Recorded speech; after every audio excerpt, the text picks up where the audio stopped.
You're listening to How I Made It, the Streamline podcast. For musicians, podcasters, video makers, graphic designers, and more, Streamline is the collaboration platform to build your creative future. We turn chaos into creativity. Check us out at www.streamline-media.net. This episode of the How I Made It podcast is a conversation with Tim Bogs. Tim Bogs is an award-winning filmmaker, artist, and songwriter who lives and works in Los Angeles. His 30-year career as a sound supervisor and sound editor include notable television shows like The Sopranos, Breaking Bad, The Good Wife, Queen Sugar, Hercules: The Legendary Journeys, Xena: Warrior Princess, Legion, and Fargo. His film credits include David Lynch's Lost Highway, Wim Wenders' The End of Violence, Nicolas Roeg's Full Body Massage, Gurindha Chadha's Bend It Like Beckham, and Rob Reiner's comedy The Bucket List. Tim's directorial debut, the 1986 low-budget shot-on-video cult classic horror movie Blood Lake, recently had a world premiere celebrating the movie's long-awaited DVD release at Fantastic Fest in Austin, Texas. Tim is also an accomplished artist and photographer. His works are owned by several Oscar winners, and 3 art pieces were purchased by comedian and actor Jim Carrey. Tim's digital paintings and photography can be found on his website, zenartistla.com. His band Karmic Jesters, for which Tim is the lyricist, co-songwriter, and lead singer, creates whimsical, comic blues songs and melodic, deeply reflective music pieces, a balance of both the karmic and the jester. Their music can be found on the band's website, karmicjesters.com. I met Tim years ago when he was working on the short film Ashes, which was based on a play that I wrote and produced in Los Angeles. Let's jump into the conversation. We're going to talk about, as they say, your journey. And journey. It's been years and years and years since I saw you face to face in LA. Right. No, that was on my first venture out to Los Angeles, because I was only out here for a few months, and we did Ashes. Yeah. And then shortly afterwards, I went back to Oklahoma. Basically, went back, married my girlfriend, and her son. I always said I married them both because they came as a package, and I loved them both. And then that was in 84. I think that was, and then in fall of 1990. After getting the kind of more of the education that I needed, because moved out to Los Angeles in 84, just wide-eyed and, dreams of getting into the movie industry and hitting it big and all of that stuff. And then you come out here and reality slaps you in the face. Right. And so, I went back kind of with a plan, and I ended up getting several jobs that kind of led me towards filmmaking, or ended up just giving me a lot more experience and definitely a lot more confidence. One of the things was, one of the first jobs I got was I worked for a place called Ford Audio Video, and it was selling audio and video equipment. But I figured at least, I'm selling, I'm not creating, but I found that at least I'd be around the equipment, I'd learn about them. So I was always doing research and stuff like that. Mm-hmm. I wasn't a very good salesman. I'll put it that way. Again, something about my honesty, when you're a wheeler, you got to be a real wheeler dealer, silver tongue person to kind of make the sales. And that just wasn't me. And so, like I said, I was probably too honest. And when customers would ask questions about things, and I just tried to help them, but a lot of times that didn't help me. So after a year or so,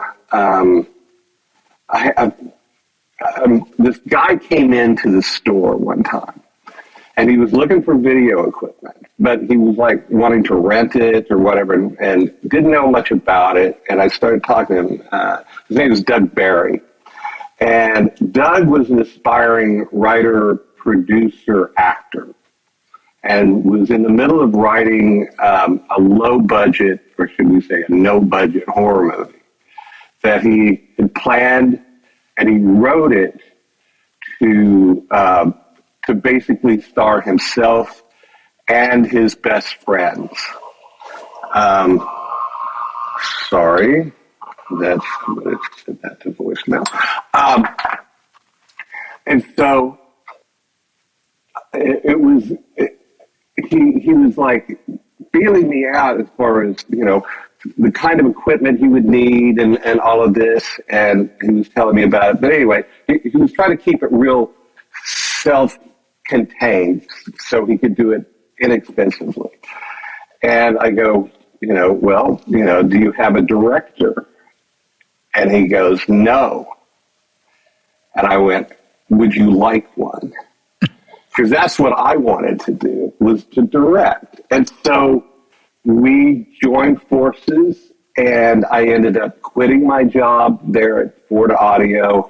I was shooting videos on, like, wedding videos and editing them on weekends to try to make ends meet and stuff like that. So I started doing more of that, but then we started planning the shoot, and then it was in 85, 86. We got everybody together. We cast our leading lady because her family had a lake house on a lake, because the title of the movie was Blood Lake. And it was about these kids who go out for like a weekend of skiing and surfing and fun, and the killer is there, and mayhem happens and so forth. And so we shot it on 3/4-inch video because I had access to that, and I knew the equipment, and it was like, our entire idea was, we're just going to release it on video anyway. It's not going to be a big movie. We never any thoughts of a theatrical release. You were about 10 years ahead of the curve on that. And so that's what we did. And we were out there for about 10 days straight.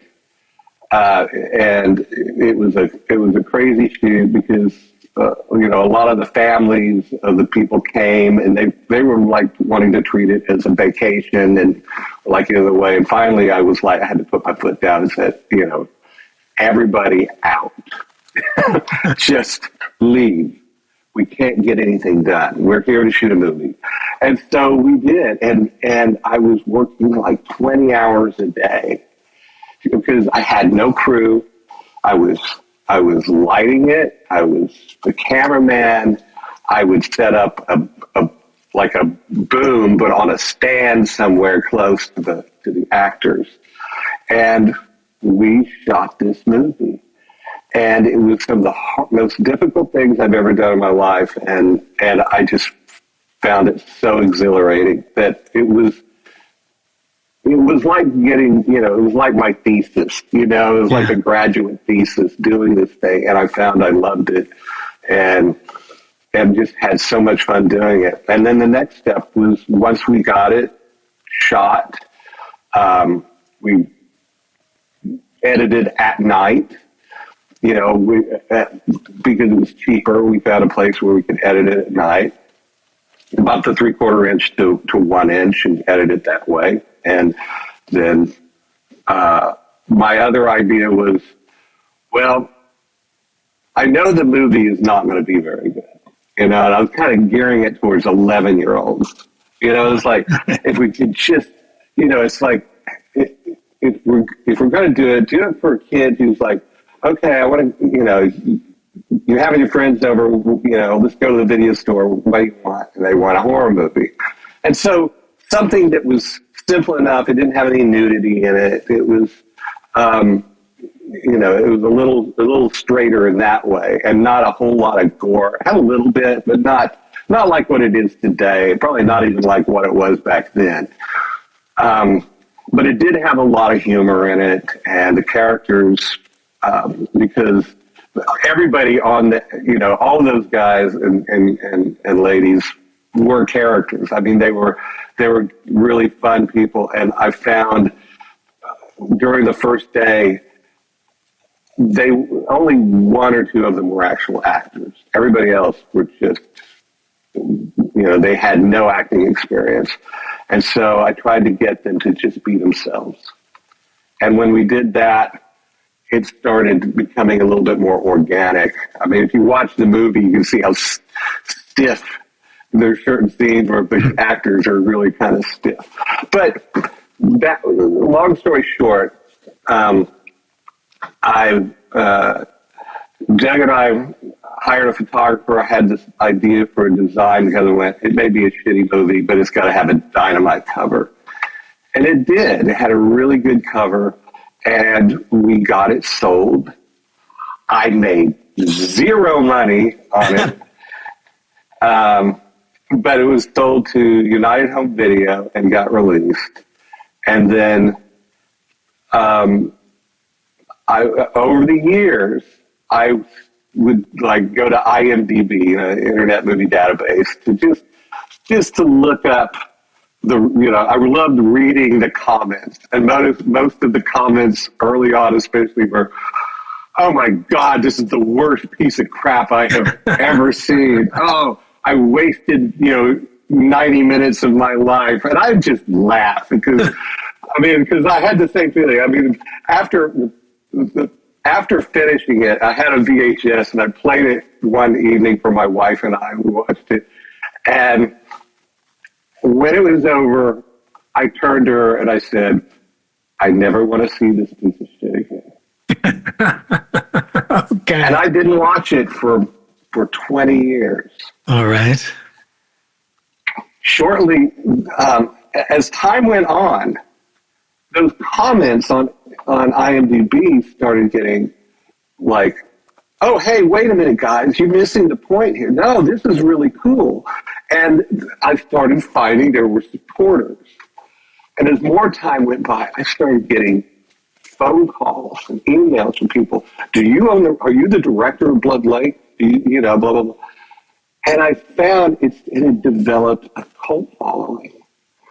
And there were copies of the VHS that was selling for hundreds of dollars, if not $1,000, because it was like a time capsule, I guess, of the mid-'80s redneck Oklahoma.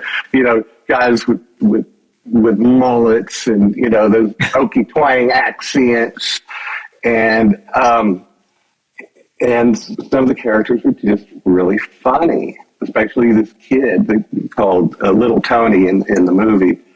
But eventually, I'll tell you the rest of the story. And I've got this book here. It's called Analog Nightmares, the shot-on-video horror films of 1982, 1985. This guy, Richard Mogg, contacted me and said, "Tim, Blood Lake was the most influential movie of my life because it proved to me that I could do it. I could make a movie myself." Okay. I'm looking it up now. Okay. Yeah. And so he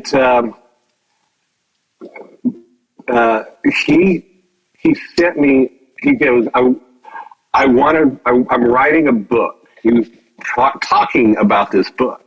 And he goes, "And you're the first person I wanted to contact." So I'm even mentioned in the introduction and everything, this whole story. And then he sent me a questionnaire. about the making of the movie. And I hadn't watched it in like 20 years at that point, 20, 25 years, something like that. And so I decided, okay, well, I guess I better watch it. And I watched it and was writing notes. And so I ended up, he had all these questions, and I went, you know what? I've thought about this for a while. I'm just going to tell the story. So I wrote the whole story of the making of it that's in that book. And he pretty much said, Tim wrote this whole thing, and I'm just presenting it as he wrote it. And so, that happened. And right around the time that this book gets released, which was, I want to say 2018, 2019, something like that. This is after my career. I've moved out here. I've gotten in the sound industry. I've had a career. I was working on a TV show called Queen Sugar for Oprah Winfrey and Ava DuVernay were the executive producers. And I'm on a mix stage. And I'm the sound supervisor, so I'm kind of the conductor of the mix. And my effects mixer turns to me one morning and he goes, "So Tim, what's this I hear about your movie getting a world premiere?" And I went, "What?" And he goes, "Yeah, Blood Lake, right?" Yes. It's getting a world premiere at Fantastic Fest in Austin. You don't know about this? I said, "No, what?" And he goes, "Oh my God, yeah." And I said, "It can't be my movie. And it can't be, it's like, that was 30 years ago."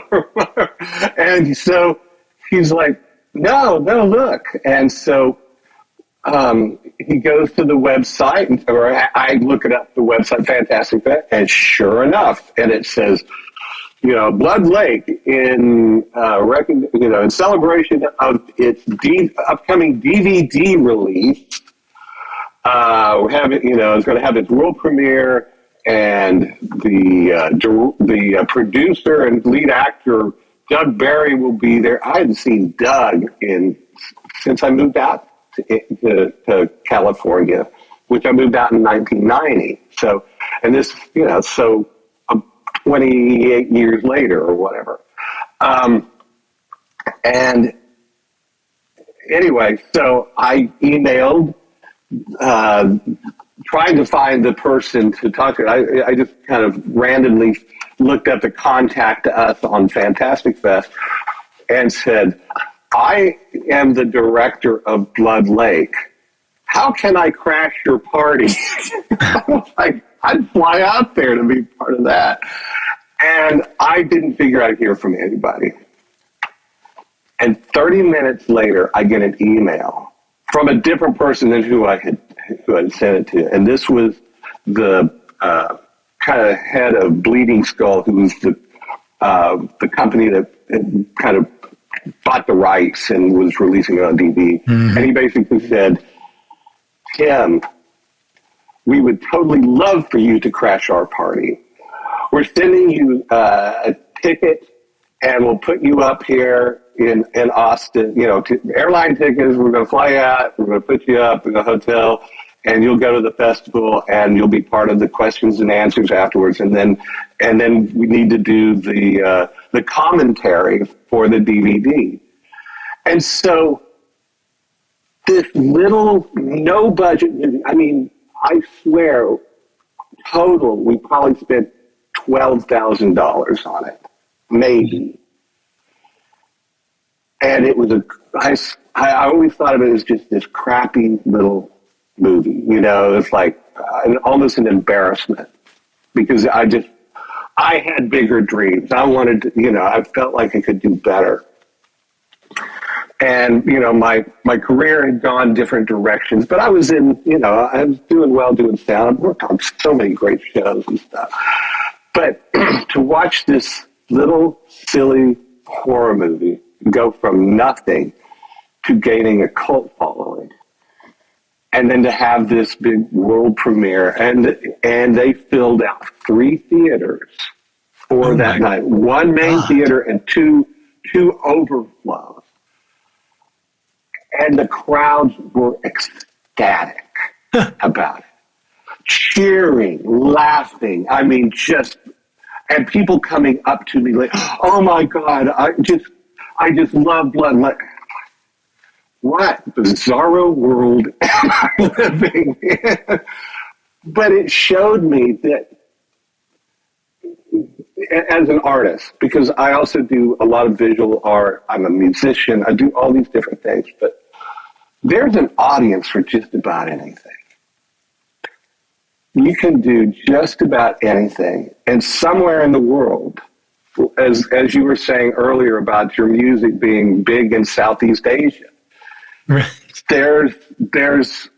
It will resonate with certain people, and you don't know why, and you don't know how, but it just happens. And so it sometimes it takes 30 years of patience and whatever for your sow's ear to turn into a silk purse. That is absolutely astonishing. I love that story. And I think that's a real good sort of lesson about, not necessarily worrying about it being an overnight success either. Well, I have never been one to try to do things for the money. It's like, you just do it for them. You're doing it for them. I mean, sure, you take jobs, because you need to make a living. You need to have a roof over your head and food. But I've always wanted to do things that were creative and fun and interesting and challenging. I came out here, moved my wife, my 2 kids, and a dog, driving our Chrysler Cordoba through the desert. Out here, neither one of us had jobs. We had dreams. And to come out here then, and we struggled in the beginning, but then eventually, another cool story was I'd been freelancing. I was still doing weddings and stuff like that, and picking up odd jobs on films and other video productions and stuff. But I remember it was like the fall of 1991. Everything dried up. The industry just shut down. And things were getting scary. And it got into the new year, and I was sort of desperate. And my wife would always go through the LA Times classified and stuff. And for some reason, she saw under engineering, sound engineer wanted. And she started reading. She goes, "Tim, this looks like you." Like sound editor. They needed a sound editor. It was like sound editor, but then sound editor having experience with computers, with sound, with mixing, with, all these different kinds of things. I was like, yeah, I've had all that experience in my different jobs. I was a media coordinator or whatever, basically a writer, director, cameraman, editor for a community college after Blood Lake for 3.5 years. So that went from Blood Lake to getting a job at a community college, writing, producing educational, promotional material. And I really learned my chops. That's what I was saying. Came to LA, couldn't make it, went back, got my real education, and then planned my way back. I even worked on another couple of films with a friend who lives out here, and I'm still friends with, a guy named Chris Reynolds. And I did a movie called The Policy, and his first film was called Offerings. But neither of those have done quite what Blood Lake did, and he's still it still bugs him. He had bigger budgets than I did. I need some of that Blood Lake magic. Yeah. And you never know, where it's going to come from. And so,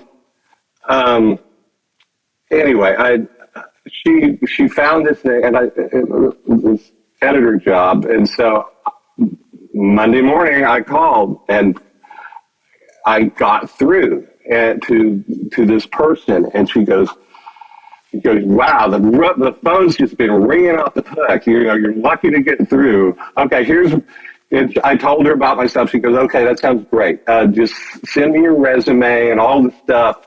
She had a list of things that she wanted me to fill out. So, and fax it, back in the faxing days. And so I did all that. I faxed it to her that day. Tuesday went by, Wednesday was going by, and I'd forgotten all about it. It's like I've had so many things where I know I'm right for this job, and then no, not even a call back, because it's Los Angeles. Yeah. Any kind of media job, there's people who are way overqualified looking for anything. And so I found myself, in Oklahoma City, when I was doing that work for the college, I knew I had to make a decision. I could be a big fish in a little pond, or I could go try to be a bigger fish in a big pond. I wanted the competition. I wanted that that challenge. And so I was about at the end of my rope on this one Wednesday afternoon, and I remember I was just falling into almost a depression, because I was sending out stuff and making cold calls and stuff, and nothing. And the bills were piling up, and it was like, what am I going to do? And I went out of my office into my bedroom, and I laid down on my bed. Just laid down looking up at the ceiling, going, what am I going to do? And this inner voice in my head, which, people can talk about all kinds of different spiritual things or whatever. I don't know. All I know is in my head, not a sound. It wasn't a voice, but it was in my head. It said, get up. I went, what? Get up. You do not lay down. You do not surrender. You do not defeat yourself. Get up, get back in that office, and keep looking. Keep fighting. Well, I did. It was like such a profound boom. I got up, I went in there. 30 minutes later, the phone rings. And it's this woman, she's a headhunter in Atlanta, Georgia. And she goes, Tim, we had over 500 qualified applicants for this job. And you are our number one candidate. And so that was the beginning of my sound career. So I got in, and it was starting at a place called, now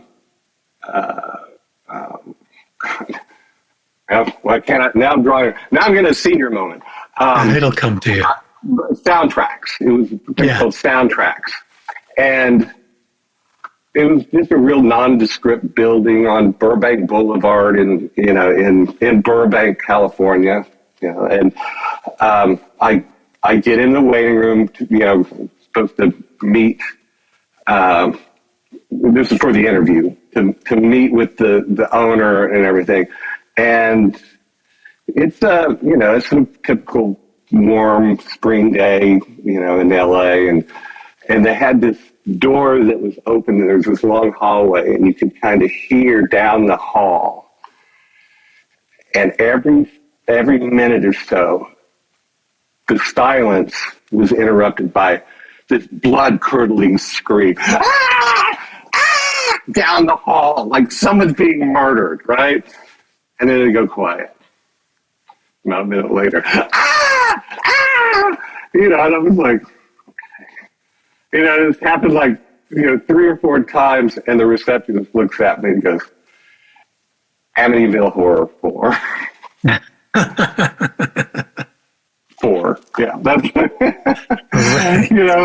something like that. It's no blood lake. But no blood lake. But it was this, okay. And so,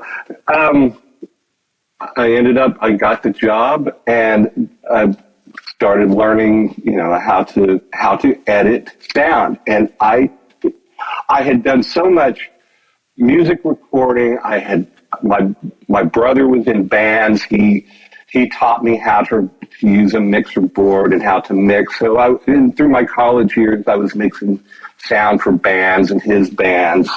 So I understood sound. And I always used to I would drive an hour to go to the best movie theater with the best sound that I could find living in Oklahoma. Sound was really important to me, even though I didn't have any inkling that I was going to get into that industry, that side of the industry. Because I was more of a visual person. I was a cameraman. I'm a visual artist. Yeah. But I didn't realize just how attuned I was to sound, and how important and how to tell the story with sound.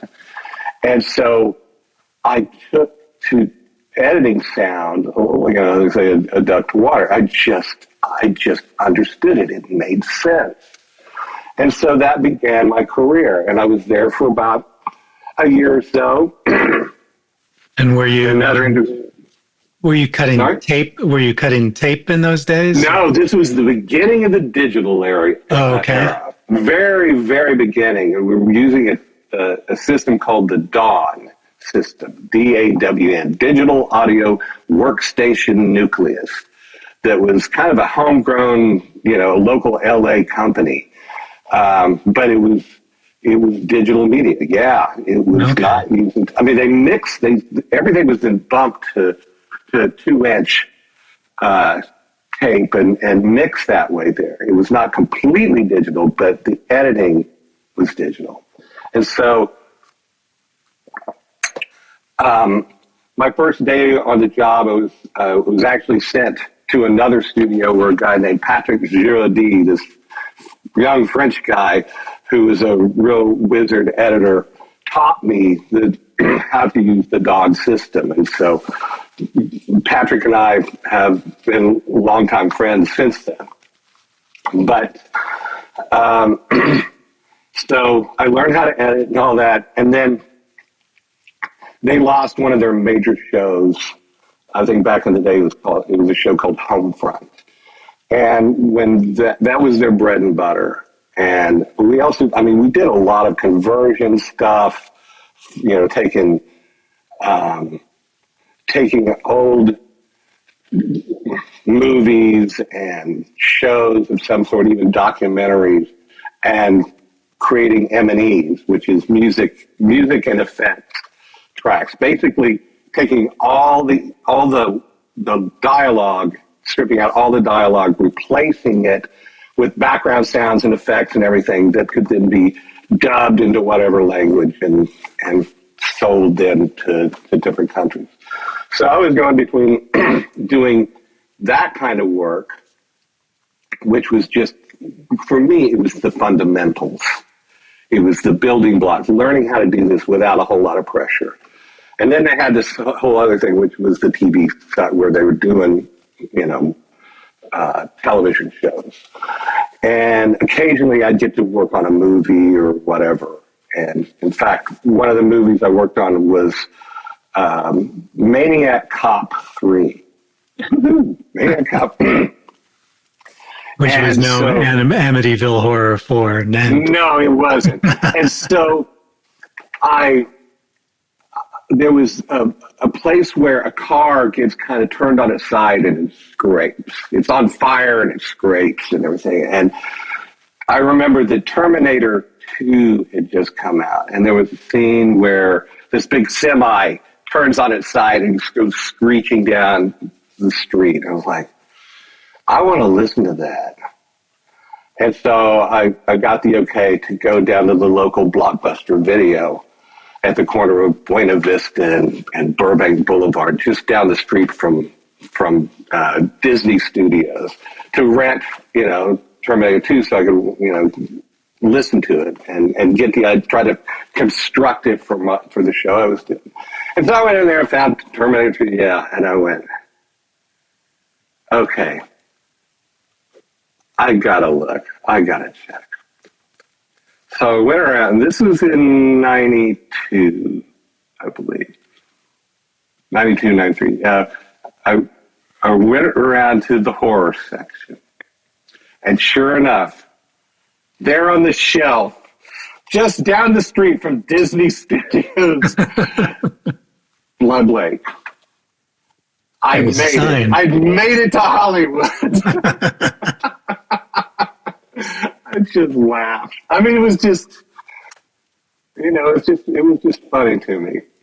But I ended up transitioning from there because Patrick, my friend who trained me, kept calling me, going, Tim, I've started working at this place called Digital Sound and Picture. It's an all-digital studio. You've got to come over. They're looking for editors, and they're expanding. And so finally, I kept working out, trying to get an interview with this woman she was co-owner with her husband. It was Nancy Ross and her husband, John Ross. And Nancy, we'd set up an interview time, and then Nancy would get busy and call me and say, no, we can't do it, and postpone it. Finally, it was one Friday morning, or she goes, okay, Tim, I'm sorry, we can't do it today. Monday, definitely Monday, we will do this. And I said, okay. Not long after that, I was at Soundtracks, and someone came to me and said, the HR lady needs to talk to me.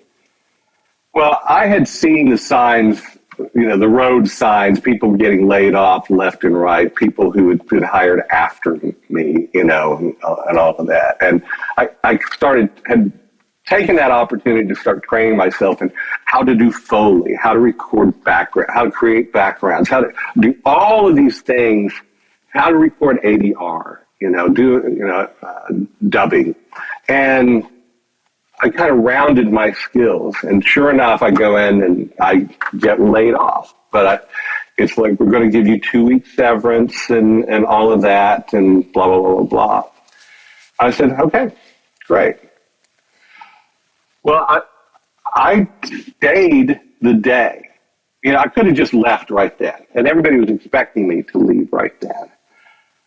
But in my mind, I had this interview with this bigger, better, up-and-coming company on Monday, and I didn't want to do anything to jinx it. Didn't want to do anything to blow it. I have this feeling about energy and how everything's connected, and if you live in a right kind of energy, just right mental framework and all of that, you are a magnet to the good things. And if you have a negative thing, chaos or whatever, that's what's drawn to you. More chaos, more. And so it was like, they're paying me for the day. I'm going to work the day. And people, so I kept working. I would go around from one department to another. Is there anything I can do to help? And I was. And people were going, why are you still here, Tim? I go, you don't understand. This just means something wonderful is about to happen. And so, sure enough, I think they all thought I was absolutely crazy. Just, I had just lost my mind because I just gotten laid off. And that Monday morning, I went in, had the interview. It was the easiest interview I've ever had in my life. Basically, Nancy meets me, looks at my resume. Oh, you went to college. Oh, you graduated from college. Oh, you directed a movie. Oh, blah, blah, blah. Okay. Well, I'm just, when Sean comes in, he's at lunch he's mixing, And so he comes in, pokes his head in the door. Hi, how you doing? And he goes, and he's from South Africa. And he goes, so, the Dawn system? I go, yeah, I've been working on it for over a year. He goes, okay, great. You guys work out the details. And he takes off. And it was like, I was thinking I was going to have to do all this, convincing, I was going to have to sell myself. And I didn't. And that led to really a 30-year career in sound. And within a few months, their ADR supervisor, and for those of you who don't know what ADR is, it's redoing the voices on, from the actors. If there's a messy line, it's got a lot of noise on it, or they want to change a line or change a performance or whatever, we go into a studio called an ADR studio, and we re-record those lines. And having the directing experience I had, and just all the different, it was like everything I'd ever learned about sound and movies and all the skills I developed unknowingly led me to being really good at being an ADR supervisor. And I mean, I wasn't just perfect at the beginning. I had a learning curve there as well. But suddenly I was going from working on these crappy little, shows to working on big time TV shows. And, I started doing Kung Fu at the time with David Carradine, whatever the Kung Fu, I forget what it was called. And then we were doing Tales from the Crypt. And I was doing all these little Showtime movies and stuff that, smaller things, but then it led to Hercules, the Legendary Journeys, which led to Xena, Warrior Princess, where I did every episode and became so intertwined with them, with the producers, the writers, that I found that I was the last line of defense for the story. So if I was editing away and doing or going through, and I felt there was something needed dialogue-wise, rather than ask, Yeah. I would just type it out and send it. And they would record it, and I would cut it in, and it would go to the mix stage. And my producer in charge of post, her name's Bernadette Joyce. Bernie is a wonderful, wonderful lady. She calls me, she calls my extension from my edit room. Tim, you're needed on the mix stage. I come down, they play this bit, goes, is that one of your lines? I had a dialogue line. Is that one of your lines? Yes, Bernie. It's a good line. Okay. And I found I could do things in the loop group, which is the background voices. I would do jokes. I would do jokes just for the producers to laugh at in the playback and that they would take out. That the producers loved so much they kept them in the show. Nice. Yeah. I found I had so much creative freedom. I just blossomed. And I was like, those two shows, it was an experience where I was laughing all day. Working on coming up with ideas and stuff and being able to be very, very creative with the quirky sense of humor that I've got, and having becoming friends with the actors and with the not really with the directors in New Zealand, but with the producers and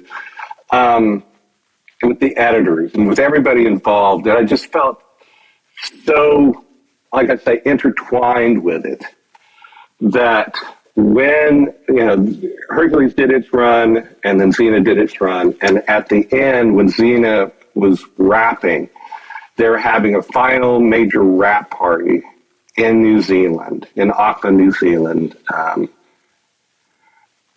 and I was invited. I was the only person outside of the company of Renaissance Pictures that was invited. And so it just, it was one of those really fulfilling stories, that whole thing. And I kind of knew it was the end of an era that I would probably never have that kind of freedom again. Yeah, well, that's exciting. And they wanted to meet the guy who was sending all the great jokes. Oh, and the stunties, as they call them down there, the stunt guys. I would do these funny voices for some of this, because everything was Right. and sometimes there was one great big guy, and he got probably kicked in the nuts or whatever. And I had one of my lady loop group. I could do a woman scream for him. Just silliness, just absolute silly. And so I get back and I meet the stunt guys who loved me. He would just embrace, and you turned, Joe into a woman. It was just, these great big hulking guys, but they loved all of that stuff. And so, it was so much fun and such an era. And then the drought happened. Digital Sound Picture got sold, and suddenly I was grandfathered into the union. This was all non-union. Now I'm in the union, and the rules are much tougher as far as the freedom you have. Because before, if I was editing away and I needed, let me go down and I'll do the line myself. I do a lot of sound work myself, a lot of voice work. I had to, just to, something was missing, I'd go in and I'd voice it myself. I found I couldn't do that at a union place because everything had to have a contract, or had to have, it's like, where's the money coming? Who's paying for this? So everything had to be prepped. I couldn't just go down and say, could we record this? Like, no, you cannot. Right. So that's when you start bringing in microphones into your own booth and start doing stuff yourself. But then you're going to have to join the DGA and the WGA and all this stuff. SAG-AFTRA for all the stuff that you were doing for Xena, right? Yeah. And so, but anyway, so I had there were some periods where I was out of work, and it's funny, a guy I had trained at Digital Sound and Picture, who was he was about ready to leave there, and I went to John and Nancy and I said, look, we have got to keep this guy. He's really good. I think he deserves, a promotion and more pay and blah, blah, blah, blah, because, I don't want to lose him. I think, and they listened to me and they did that, and he stayed. So a couple of years later, I'm again in that place where I'm looking for work and whatever. And Jason, his name's Jason George. Jason calls me. And he goes, Tim, are you working? And I go, no. And he goes, would you like to? I said, sure. What do you got? He goes, well, I've just taken over this show. It's be the 5th season. And it's the story about a family from New Jersey. And I said, the Sopranos? And he goes, yeah. And so I started working on the greatest show. At that time, the greatest show on television. Oh, yeah, revolutionized. Yeah. And so that led to, that and working with those people. And one of the greatest compliments I ever got was I heard David Chase hated ADR. And he wrote a lot because they would write, then they would cut and cut and cut. But then they'd have to bridge the story and the only way they could do that was with ADR lines. And you have to do it in a way that's natural, where it flows. So that, to me, it was all about tone, performance, and then sync. Those are the 3 keys to ADR. Because if you can't match the tone, nothing's going to work. And then you want a good performance, because if you don't have a good performance, then it's worthless too. And then the sync, if it's to the lips or whatever, because you can cut, there's little tricks you can do. And I've gotten really good at how to lead actors into doing good sync. But David Chase, the creator of The Sopranos, notoriously had said, he hated ADR. And so the first season premiere party, because we did it at Radio City Music Hall, the party at Rockefeller Center. I mean, it was like, talk about glitz and glamour and all these stars that came out. I'm still this wide-eyed kid from Oklahoma. It was like, pinch me, all these incredible people. But I was able to sit down and talk to David, and I went, so I heard you hated ADR. And he goes, yeah, I did, until you came along. Oh, that's nice. Yeah. That's really nice. I mean, the story you've told so far, and we'll continue it, but I mean, I think a real key thing, and this is to, sort of communicate to the people who are listening as well, is that when you're talking about things like sound editing, ADR, sound souping, and things like that, it goes beyond just the regular engineering. It's a creative discipline, just like any. Well, it is an art form. Yeah. It is an art. That's what I found. And I used to, try to figure out why certain things played on the mix stage, why the mix, I would do all this work, and then the mixers would take it, and they would make their editorial choices of what they used and what they didn't. One of the things was loop group, the background. Mm-hmm. And I had fun, trying to do loop group that was natural, and people in the background, when their lips moved in the background, there was the voice that came out.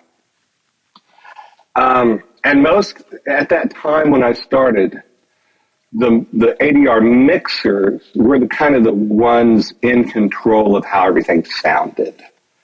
They were the ones who placed the mics, who did the levels and all of that. And my main job was to make sure that it was a good performance. If there wasn't a director or somebody involved, with the actors, that everything. My job was to make sure that it looked good, right? And it was the mixer's job to make sure it sounded good.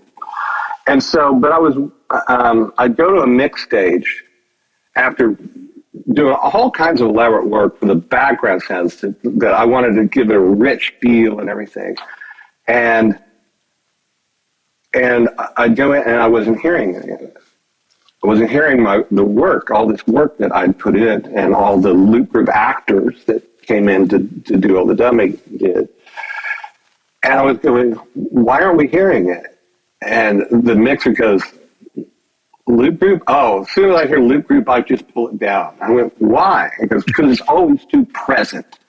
It's always poking out, and it interferes with it just gets in the way. And I thought about that. It was like, well, what can you do? And that's why I've got the concept of recording loop group off mic. Turning the mic the other way. Or having two mics, one pointing towards and one pointing back.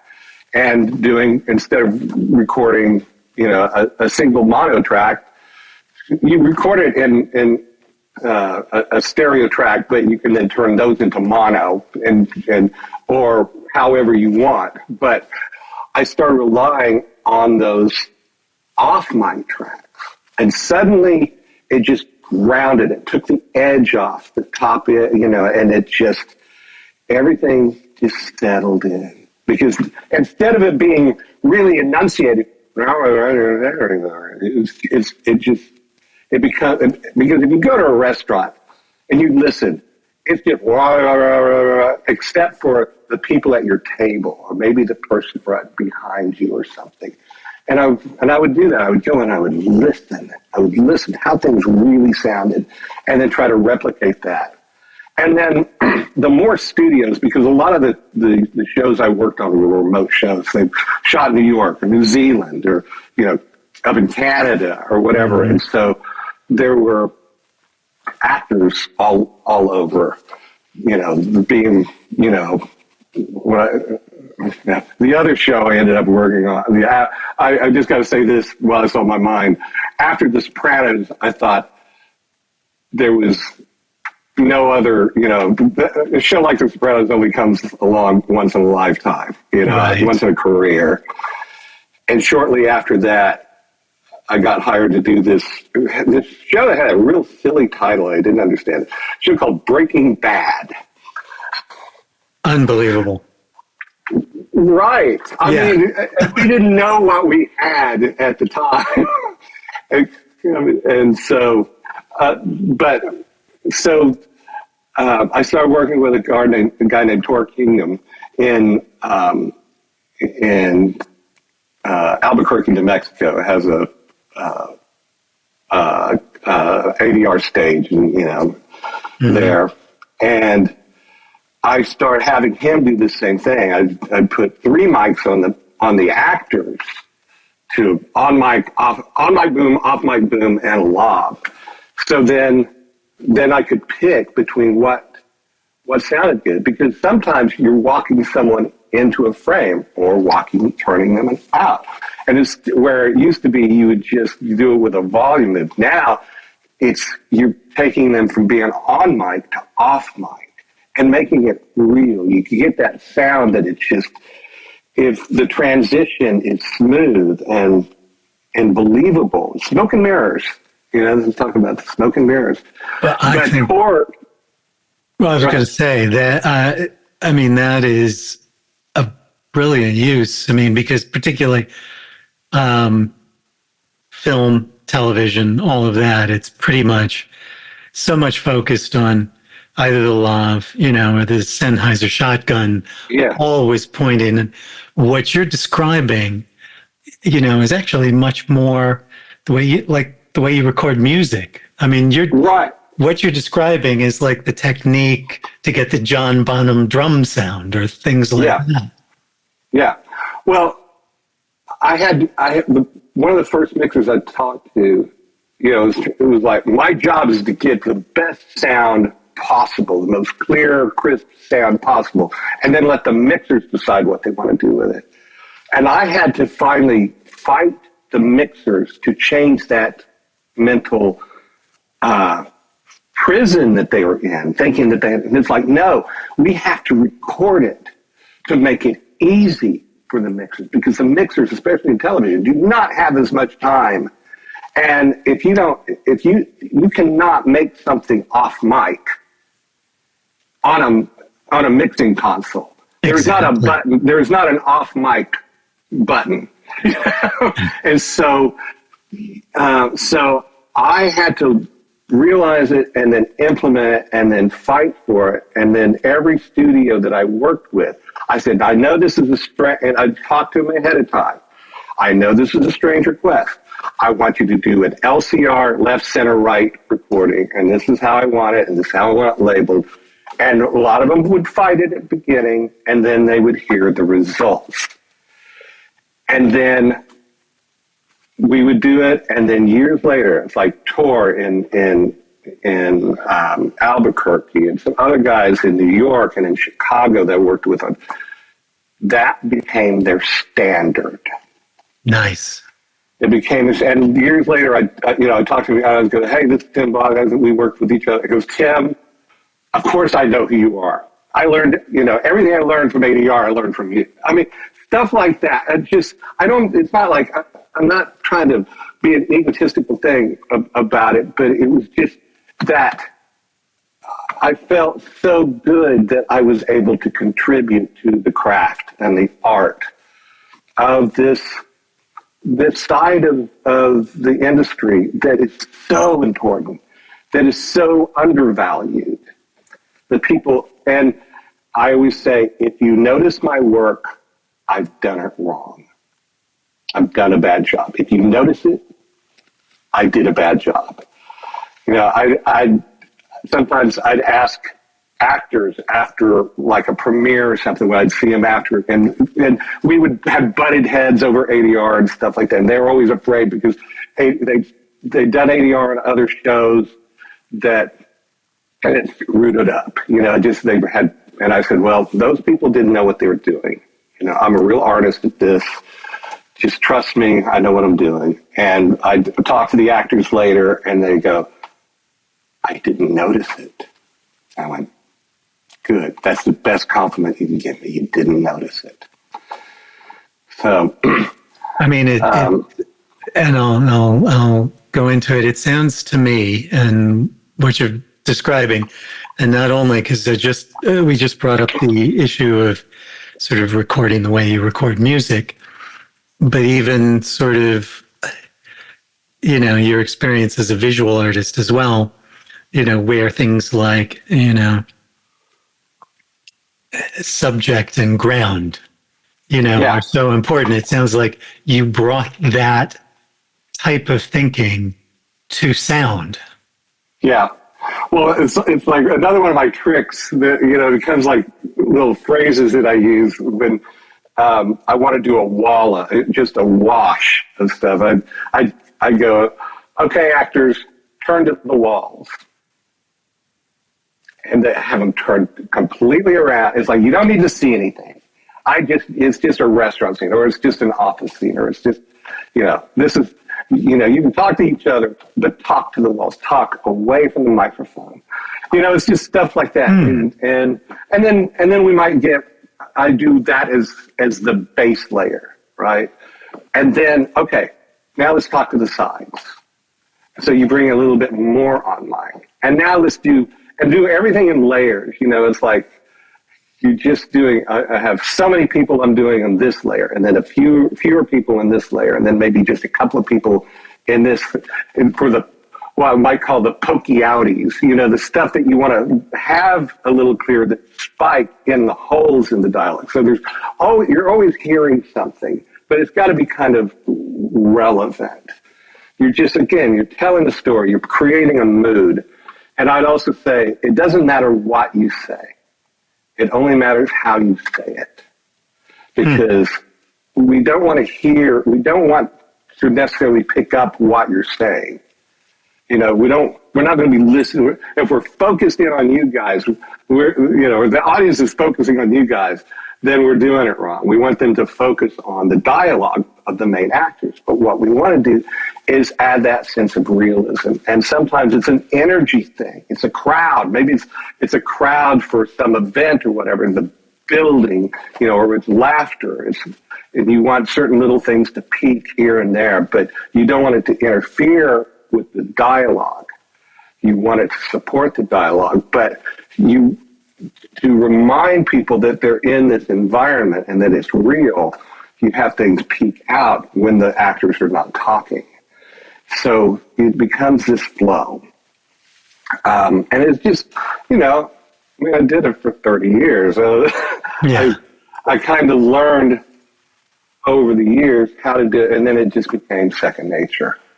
And as I was saying, I didn't think I'd ever have a show like Xena come around, where I had all that freedom and everything.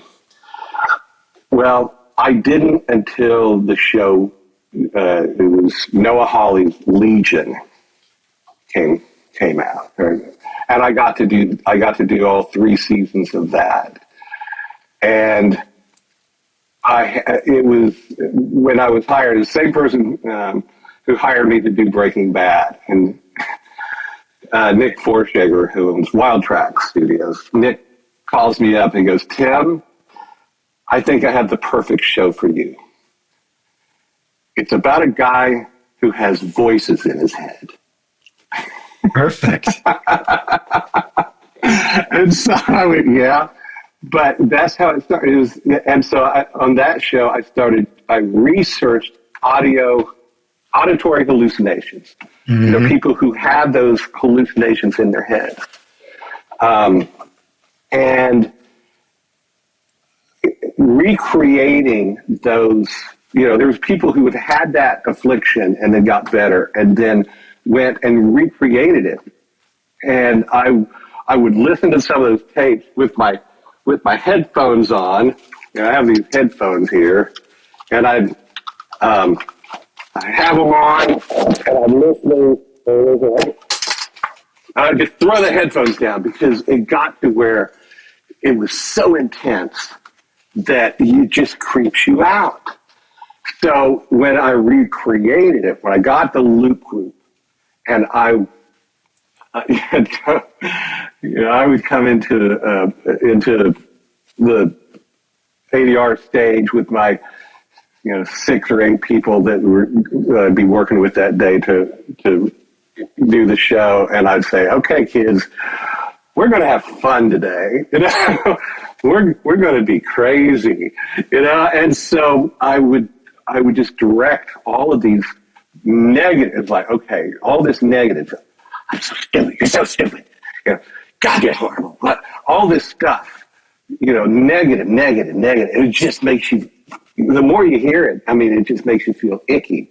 Recording it is one thing, because once it's done, right? It's said, it's out there, it's gone.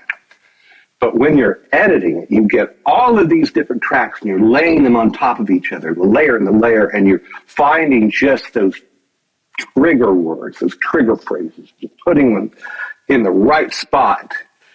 And I work by feel. Is when I would go, oh my God, can't listen to that. I know it's working. And then when it hits the mix stage, and I can have my mixers who I've worked with for years, who we have almost, an unspoken language. They get me, I provide them and they just know what to do and move in the certain lines around and through, and in surround sound, and creating these almost hellish environments.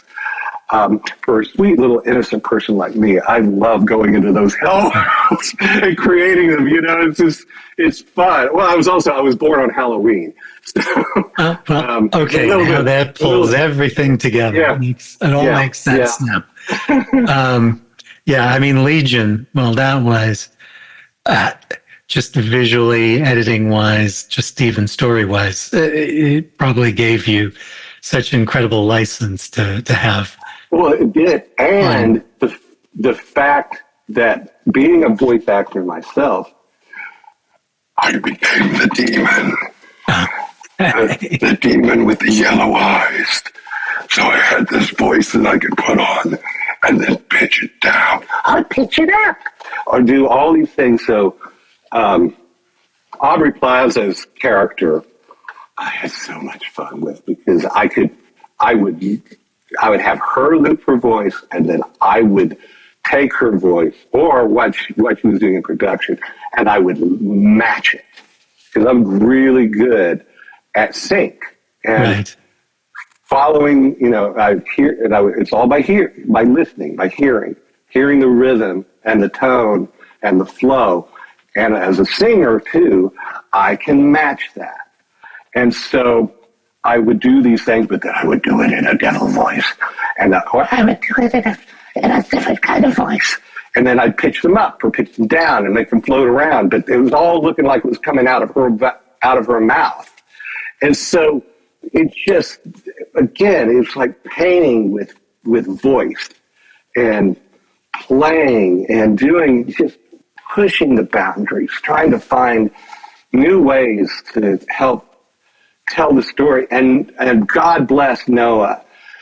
He was like, he heard me do one thing, and he goes, "Can you do more?" Okay, that's quite a testament to. And this first season I was really doing this on was in a studio that had its own ADR stage where I could go, "Hey, mixer, can we go and record this stuff?" And while we're mixing, I'm going in and doing stuff, and then I would cut it and fly it in. And it would just, that show, I think, more than almost any other show, was this wonderful balance that, there was kind of a brotherhood. I mean, it was a lot of guys on that mix stage. The mixers, the effects, Nick, who was kind of in charge of effects, and he was in charge of dialogue and ADR, and then our music people. But between us, there was no egos. It was not, I want my idea. No, I want none of that. It was, what is best for each moment? Each moment, each shot, every scene, like I said, every moment is telling a story. What sound? Is it the effects? Is it the dialogue? Is it the music? The interweaving of those different elements is what we're always searching for, what works best in the moments. And sometimes your personal baby, it's the cutting room floor. The fader goes down on it. And I learned over the years to let go, because it wasn't that I had to learn that I can't be disappointed, because you've got to look out for the show. What's best for the show? And I'd always ask myself this question, even if after I've done something really hard and elaborate and cool, but it just didn't work for the show, I'd ask myself, did I have fun? Did I have fun creating it? Yeah. Right. Did I hear it? Did some other people hear it? And was it enjoyed in that moment that we were able to hear it? Yeah. Great. That was your reward. Let it go. You're listening to How I Made It, the Streamline podcast. For musicians, podcasters, video makers, graphic designers, and more, Streamline is the collaboration platform to build your creative future. We turn chaos into creativity. Check us out at www.streamline-media.net.